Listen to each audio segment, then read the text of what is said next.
চাঁদাবাজি, হ্যাঁ, এ মাসে অন্তত চাঁদাবাজিটা তো বন্ধ হওয়ার দরকার ছিল।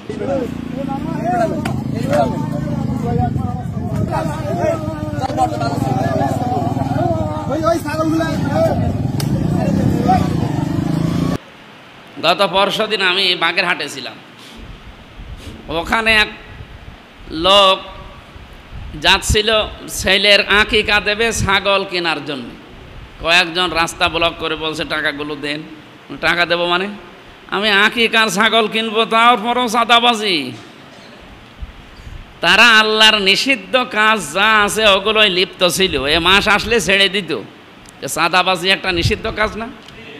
আর আমরা এই মাস আসলে ছেড়ে দেওয়া দূরের কথা, আরও আমাদের বৃদ্ধি বাড়ে। যেন আশা করছি এরকম কোনো কাজে যারা নিষিদ্ধ কাজে আছেন, এই কাজগুলো অন্তত এই মাসের সম্মানার্থে ছেড়ে দেওয়া দরকার। যারা এই যে মনোমালিন্য তৈরি করে রেখেছেন, কথা বলে না, বিভিন্ন জিনিসের কারণে, দুনিয়ার কোনো স্বার্থের কারণে কথা বলেন না, এই মাস আসলে এই নিষিদ্ধ কাজ বন্ধ করা দরকার, অন্তত মিলে যাওয়া দরকার। কথাবার্তারা বলার পরে এই যে দূরত্বটা ঘোষানোর দরকার। তাছাড়া আপনি যদি দুনিয়ার কোনো বিষয় নিয়ে কথাবার্তারা বন্ধ করে 3 দিনের অধিক সময় পার করেন, আর এই অবস্থায় যদি আপনি মরে যান, আপনি কিন্তু জাহান্নামী। এ বাংলাদেশে বহু মানুষ এরকম নেই, 3 দিন না, 3 বছর না, 30 বছর কথা বলে না। খুব বড় বিষয় না, কি হয়েছিল, ওই মুরগিতে ধান খেয়েছে। আমাকে বেশি বলে ফেললাম? এরকম বিষয়গুলো নিয়েই তো গন্ডগোল হয়। ছাগলে একটা গাছের পাতা খেয়েছে, এই নিয়ে ও গন্ডগোল চালাচ্ছে। কয় বছর? ও ছাগল মরে ভূত হয়ে গেছে, কিন্তু ওর গন্ডগোল এখনো মেটেনি। তারা আপনার ভেতরে তাকওয়া আছে, আমরা টের পাবো কি করি? টের পাবো ওই সময় আল্লাহর নিষিদ্ধ কাজগুলো এবং আল্লাহর যে সমস্ত নিদর্শন আছে। এই যে এখন যারা কাবায় গেছে, আপনাদের এই খতিব সাহেব যিনি শ্রদ্ধাভাজন বড় ভাই মাওলানা ইব্রাহিম খলিল মুজাহিদ, উনি এখন কাবায় আছে, অলরেডি কাবা তাওয়াফ করছে। তারা হজের আগ পর্যন্ত তারা যা আছে সব ওমরা করবে। হজ যেদিন শুরু হবে, হজ করে আবার আপনাদের মাঝে আসবে। ওই সমস্ত জায়গায় তারা আল্লাহর বিভিন্ন নিদর্শন দেখতেছে। ফিহি আয়াতুম বাজ্জিনাতুম মাকামু ইব্রাহিম ওমান দাখালাহু কানা আমিনা ওয়ালিল্লাহি আলান নাসি হজ্জুল বাইতি মান ইসতাতা ইলাইহি সাবিলা। আল্লাহ বলেন এখানে বহু নিদর্শন আছে, স্পষ্ট দলিল আর প্রমাণ দেওয়া আছে। আমার ঘর এটা একটা নিদর্শন, কারণ এটা পৃথিবীর প্রথম ঘর। ইন্না আউওয়ালা বাইতি উযিয়া লিন-নাস লাল্লাযী বিবাক্কাতা মুবারাকা ওয়া হুদাল লিল আলামিন। এই পৃথিবীর সর্বপ্রথম বাড়ি বা ঘর এটা কাবা ঘর। এই দুনিয়ায় যখন কিচ্ছু ছিল না, সর্বপ্রথম কোন ঘর? কাবা শরীফ। এটা আমার আল্লাহ নিজে ফেরেশতাদেরকে দিয়ে বানিয়েছিলেন। এরপরে বহুবার সংস্কার হয়েছে। এটা বাক্কায় অবস্থিত। মক্কার আর একটা নাম আছে, প্রাচীন নাম, এটা বাক্কা বলে তারা ডাকতো। এই জন্য আল্লাহ কোরআনে ওই নামটা দিয়েছেন। এখানে আল্লাহ রাব্বুল আলামিন বলেন মুবারাকাতান লিন-নাস আছে, এখানে মানুষের জন্য অনেক বরকত আমি ছড়িয়ে রেখেছি। বিশ্ববাসীর জন্য একটা হেদায়েতের মার্কাজ এটা।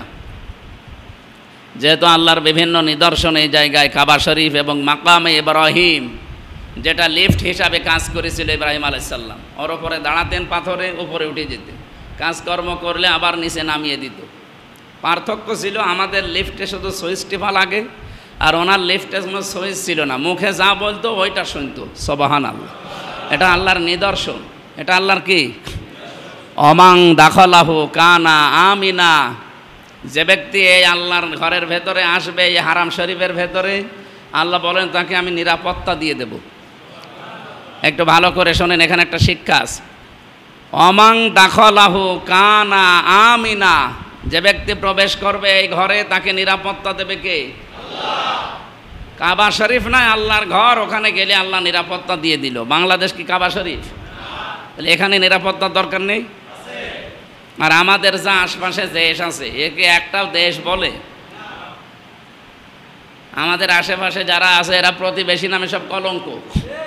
এ মায়ানমার বলেন, ভারত বলেন, আরও যে সমস্ত দেশের সাথে আমাদের বর্ডার আছে, এ প্রত্যেকটা দেশ আমাদের এখন মানে প্রতিবেশীর আচরণ আর করছে না। এদের কাছ থেকে আমরা বড় আতঙ্কে আছি।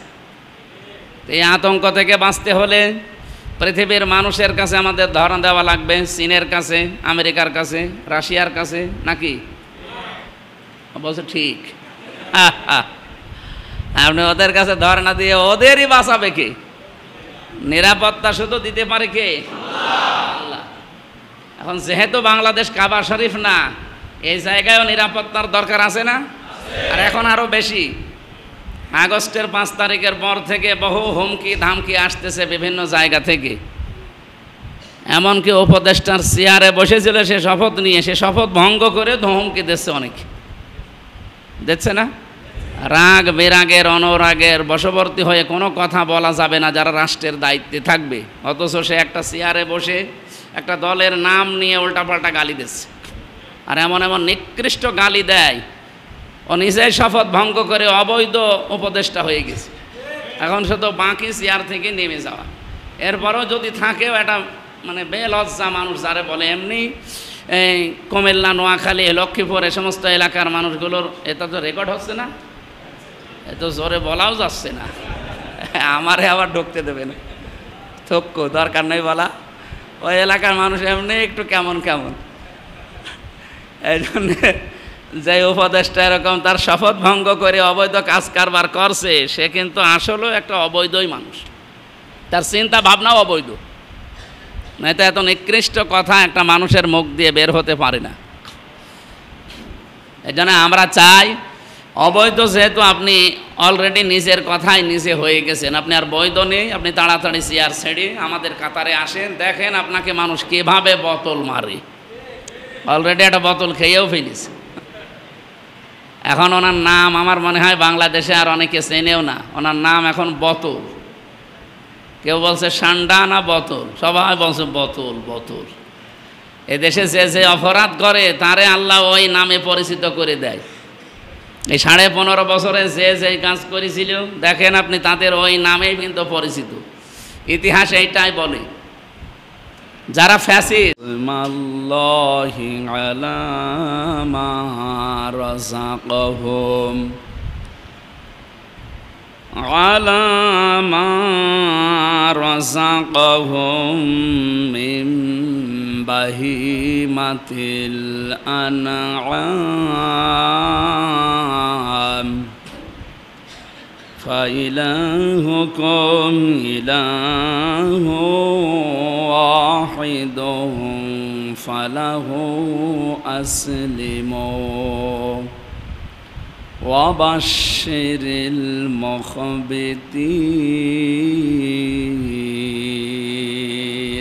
সাদাকাল্লাহুল আযীম।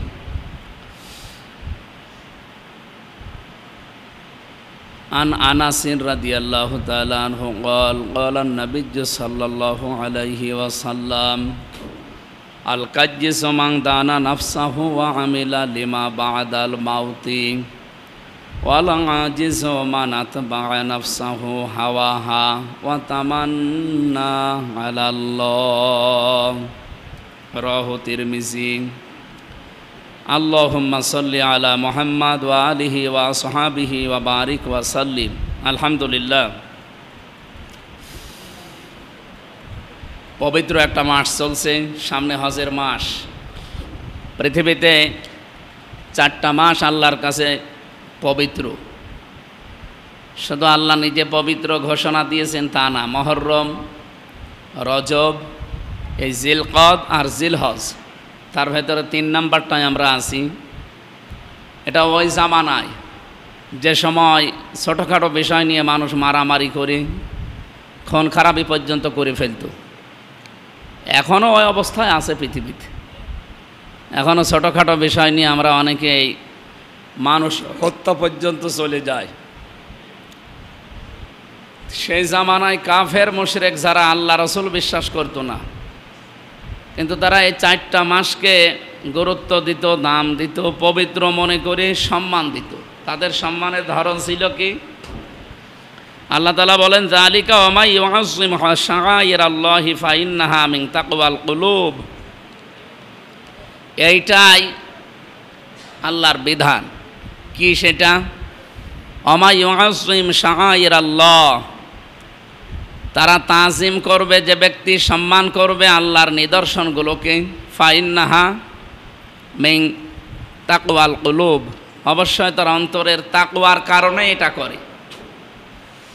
এই যে 4টা মাস যেহেতু আল্লাহর কাছে সম্মানিত, ফিহা আরবাত মিনহা আরবাতুন হুরুম, আল্লাহ তাআলা বলেন আসমান আর জমিন আমি যেই দিন তৈরি করি, ইন্না ইদ্দাতাশ শুহুরি ইনদাল্লাহি 12 শাহরান ফি কিতাবিল্লাহ ইয়াওমা খালাকাস সামাওয়াতি ওয়াল আরদা মিনহা আরবাতুন হুরুম, যেদিন আসমান আর জমিন তৈরি করি ওই দিন আমার কিতাবে, আমার কিতাব বলতে কোরআন শরীফ, কিতাব মানে কি? এই কোরআনের 55টা নাম আছে, তার ভেতরে 2 নাম্বার নাম হচ্ছে আল কিতাব, 1 নাম্বার নাম আল কোরআন, 2 নাম্বার নাম এভাবে আল ফুরকান আছে, আজ জিকির আছে, আত তানজিল আছে, আন নূর আছে, আল মুবিন আছে। 55টা নামের ভেতরে 2 নাম্বার নাম কোরআনের কিতাব। আল্লাহ বলেন ফি কিতাবিল্লাহ, আমার কিতাবের ভেতরে আমি মাসের নাম 12টা লিখে রেখেছিলাম, ওটা হচ্ছে জানুয়ারি, ফেব্রুয়ারি, মার্চ, 12টা মাসের নাম। কিন্তু কোরআনে আপনি মুহররম, সফর, রবিউল আউয়াল পাবেন না, শুধু একটা মাসের নাম কোরআনে আছে, তার নাম রমাদান। তাছাড়া 12 মাসের নাম নেই। একাধারে বলা আছে ইন্না ইদ্দাতাশ শুহুরি ইনদাল্লাহি 12 শাহরান ফি কিতাবিল্লাহ, 12 মাস। ওই দিন আল্লাহ বলেন আমি আসমান জমিন তৈরি করার সময় 4টা মাসকে পবিত্র ঘোষণা দিয়েছিলাম। ওই 4টা মাসের নাম কোরআনে নেই, কিন্তু তাফসিরে আছে, মুহররম, রজব, জিলকদ, জিলহজ। যেটা আমাদের অন্তরের ভেতরে আল্লাহর ভয় আছে কিনা এটার প্রমাণ হবে আল্লাহর নিদর্শনগুলোকে যেন আমরা সম্মান করি। তার ভেতরে এই 4টা মাস আল্লাহর নিদর্শন, এর সম্মান ওই জামানার মানুষ কিভাবে করতো আর আমরা কিভাবে করছি। ওরা করতো যে এই 4 মাস আসলে ওদের মারামারি, গণ্ডগোল, যুদ্ধ, বিগ্রহ, মানুষের সাথে মনোমালিন্য যা আছে সব বন্ধ করে দিত। আবহমান কাল থেকে চলছে গণ্ডগোল, হ্যাঁ ওই মাস আসলেই তোর সাথে আমি হব, মুখোমুখি হব, তোর সাথে মামলা হামলা যা আছে সব আবার চালু হবে, কিন্তু এই 4 মাস যাক। বলেন তো কাফের যারা, তারা আল্লাহর এই নিদর্শন হিসাবে এই মাসকে তারা সম্মান দিয়েছে। আমরা মুসলমান হিসাবে এই সম্মান কিন্তু এখন দিতে পারছি না। এ মাসেও কি মারামারি বন্ধ হয়ে আছে? গণ্ডগোল, সাদাবাজি, হ্যাঁ এ মাসে অন্তত সাদাবাজিটা তো বন্ধ হওয়ার দরকার ছিল। গত পরশুদিন আমি বাগেরহাটে ছিলাম, ওখানে এক লোক যাচ্ছিল ছেলের আকিকা দেবে ছাগল কেনার জন্য। কয়েকজন রাস্তা ব্লক করে বলছে টাকাগুলো দেন। টাকা দেবো মানে আমি আকিকার ছাগল কিনবো, তারপরও সাদাবাজি। তারা আল্লাহর নিষিদ্ধ কাজ যা আছে ওগুলোই লিপ্ত ছিল। এ মাস আসলে ছেড়ে দিত। সাদাবাজি একটা নিষিদ্ধ কাজ না? আর আমরা এই মাস আসলে ছেড়ে দেওয়া দূরের কথা, আরও আমাদের বৃদ্ধি বাড়ে। যেন আশা করছি এরকম কোনো কাজে যারা নিষিদ্ধ কাজে আছেন, এই কাজগুলো অন্তত এই মাসের সম্মানার্থে ছেড়ে দেওয়া দরকার। যারা এই যে মনোমালিন্য তৈরি করে রেখেছেন, কথা বলে না, বিভিন্ন জিনিসের কারণে, দুনিয়ার কোনো স্বার্থের কারণে কথা বলেন না, এই মাস আসলে এই নিষিদ্ধ কাজ বন্ধ করা দরকার, অন্তত মিলে যাওয়া দরকার। কথাবার্তারা বলার পরে এই যে দূরত্বটা ঘোষানোর দরকার। তাছাড়া আপনি যদি দুনিয়ার কোনো বিষয় নিয়ে কথাবার্তারা বন্ধ করে 3 দিনের অধিক সময় পার করেন, আর এই অবস্থায় যদি আপনি মরে যান, আপনি কিন্তু জাহান্নামী। এ বাংলাদেশে বহু মানুষ এরকম নেই, 3 দিন না, 3 বছর না, 30 বছর কথা বলে না। খুব বড় বিষয় না, কি হয়েছিল, ওই মুরগিতে ধান খেয়েছে। আমাকে বেশি বলে ফেললাম? এরকম বিষয়গুলো নিয়েই তো গন্ডগোল হয়। ছাগলে একটা গাছের পাতা খেয়েছে, এই নিয়ে ও গন্ডগোল চালাচ্ছে। কয় বছর? ও ছাগল মরে ভূত হয়ে গেছে, কিন্তু ওর গন্ডগোল এখনো মেটেনি। তারা আপনার ভেতরে তাকওয়া আছে, আমরা টের পাবো কি করি? টের পাবো ওই সময় আল্লাহর নিষিদ্ধ কাজগুলো এবং আল্লাহর যে সমস্ত নিদর্শন আছে। এই যে এখন যারা কাবায় গেছে, আপনাদের খতিব সাহেব যিনি শ্রদ্ধাভাজন বড় ভাই মাওলানা ইব্রাহিম খলিল মুজাহিদ, উনি এখন কাবায় আছে, অলরেডি কাবা তাওয়াফ করছে। তারা হজের আগ পর্যন্ত তারা যা আছে সব ওমরা করবে। হজ যেদিন শুরু হবে, হজ করে আবার আপনাদের মাঝে আসবে, ওই সমস্ত জায়গায় তারা আল্লাহর বিভিন্ন নিদর্শন দেখতেছে। ফিহি আয়াতুম বাজ্জিনাতুম মাকামু ইব্রাহিম ওমান দাখালাহু কানা আমিনা ওয়ালিল্লাহি আলান নাসি হজ্জুল বাইতি মান ইসতাতা ইলাইহি সাবিলা। আল্লাহ বলেন এখানে বহু নিদর্শন আছে, স্পষ্ট দলিল আর প্রমাণ দেওয়া আছে। আমার ঘর এটা একটা নিদর্শন, কারণ এটা পৃথিবীর প্রথম ঘর। ইন্না আউওয়ালা বাইতি উযিয়া লিন-নাস লাল্লাযী বিবাক্কাতা মুবারাকা ওয়া হুদাল লিল আলামিন। এই পৃথিবীর সর্বপ্রথম বাড়ি বা ঘর এটা কাবা ঘর।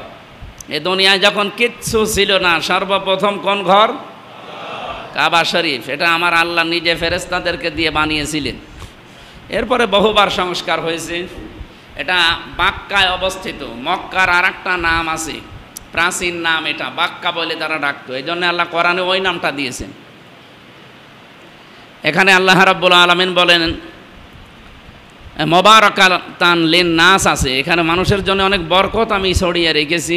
বিশ্ববাসীর জন্য একটা হেদায়েতের মার্কাজ এটা।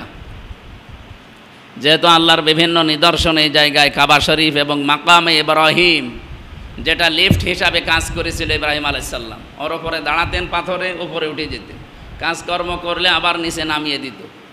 পার্থক্য ছিল আমাদের লিফটে শুধু সুইচ টিপা লাগে, আর ওনার লিফটে কোনো সুইচ ছিল না, মুখে যা বলতো ওইটা শুনতো। সুবহানাল্লাহ। এটা আল্লাহর নিদর্শন। এটা আল্লাহর কি? ওমান দাখালাহু কানা আমিনা। যে ব্যক্তি এই আল্লাহর ঘরের ভেতরে আসবে, এই হারাম শরীফের ভেতরে, আল্লাহ বলেন তাকে আমি নিরাপত্তা দিয়ে দেব। একটু ভালো করে শোনেন, এখানে একটা শিক্ষা আছে। ওমান দাখালাহু কানা আমিনা। যে ব্যক্তি প্রবেশ করবে এই ঘরে তাকে নিরাপত্তা দেবে কে? কাবা শরীফ নয়, আল্লাহর ঘর। ওখানে গেলে আল্লাহ নিরাপত্তা দিয়ে দিল। বাংলাদেশ কি কাবা শরীফ? তাহলে এখানে নিরাপত্তার দরকার নেই? আর আমাদের যা আশপাশে দেশ আছে, একে একটাও দেশ বলে? আমাদের আশেপাশে যারা আছে এরা প্রতিবেশী নামে সব কলঙ্ক। এ মায়ানমার বলেন, ভারত বলেন, আরও যে সমস্ত দেশের সাথে আমাদের বর্ডার আছে, এ প্রত্যেকটা দেশ আমাদের এখন মানে প্রতিবেশীর আচরণ আর করছে না। এদের কাছ থেকে আমরা বড় আতঙ্কে আছি। এই আতঙ্ক থেকে বাঁচতে হলে পৃথিবীর মানুষের কাছে আমাদের ধরা দেওয়া লাগবে। চীনের কাছে, আমেরিকার কাছে, রাশিয়ার কাছে, নাকি? অবশ্য ঠিক। আপনি ওদের কাছে ধরা না দিয়ে ওদেরই বাঁচাবে কে? নিরাপত্তা শুধু দিতে পারে কে? আল্লাহ। এখন যেহেতু বাংলাদেশ কাবা শরীফ না, এই জায়গায়ও নিরাপত্তার দরকার আছে না? আর এখন আরও বেশি। আগস্টের 5 তারিখের পর থেকে বহু হুমকি ধামকি আসতেছে বিভিন্ন জায়গা থেকে। এমনকি উপদেষ্টার চেয়ারে বসেছিল, সে শপথ নিয়ে, সে শপথ ভঙ্গ করে হুমকি দিচ্ছে অনেকে, দেখছে না? রাগ বেরাগের অনুরাগের বশবর্তী হয়ে কোনো কথা বলা যাবে না যারা রাষ্ট্রের দায়িত্বে থাকবে। অথচ সে একটা চেয়ারে বসে একটা দলের নাম নিয়ে উল্টাপাল্টা গালি দিচ্ছে। আর এমন এমন নিকৃষ্ট গালি দেয়, ও নিজেই শপথ ভঙ্গ করে অবৈধ উপদেষ্টা হয়ে গেছে। এখন শুধু বাকি চেয়ার থেকে নেমে যাওয়া। এরপরও যদি থাকেও এটা মানে বেলজ্জা মানুষ যারে বলে। এমনি এই কুমিল্লা, নোয়াখালী, লক্ষ্মীপুর এ সমস্ত এলাকার মানুষগুলোর এটা তো রেকর্ড হচ্ছে না, এত জোরে বলাও যাচ্ছে না। আমারে আবার ঢুকতে দেবে না, থক্কো দরকার নেই বলা। ওই এলাকার মানুষ এমনি একটু কেমন কেমন। এই জন্যে যে উপদেষ্টা এরকম তার শপথ ভঙ্গ করে অবৈধ কাজ কারবার করছে, সে কিন্তু আসলেও একটা অবৈধই মানুষ। তার চিন্তা ভাবনাও অবৈধ, নাই তো এত নিকৃষ্ট কথা একটা মানুষের মুখ দিয়ে বের হতে পারে না। এই জন্য আমরা চাই, অবৈধ যেহেতু আপনি অলরেডি নিজের কথাই নিজে হয়ে গেছেন, আপনি আর বৈধ নেই, আপনি তাড়াতাড়ি চেয়ার ছেড়ে আমাদের কাতারে আসেন। দেখেন আপনাকে মানুষ কীভাবে বোতল মারে। অলরেডি একটা বোতল খেয়েও ফেলিস। এখন ওনার নাম আমার মনে হয় বাংলাদেশে আর অনেকে চেনেও না। ওনার নাম এখন বোতল। কেউ বলছে সান্ডা না বোতল, সবাই বলছে বোতল বোতল। এদেশে যে যে অপরাধ করে তারে আল্লাহ ওই নামে পরিচিত করে দেয়। এই 15.5 বছরে যে যে কাজ করেছিল দেখেন আপনি, তাদের ওই নামেই কিন্তু পরিচিত। ইতিহাস এইটাই বলে। যারা ফ্যাসিস্ট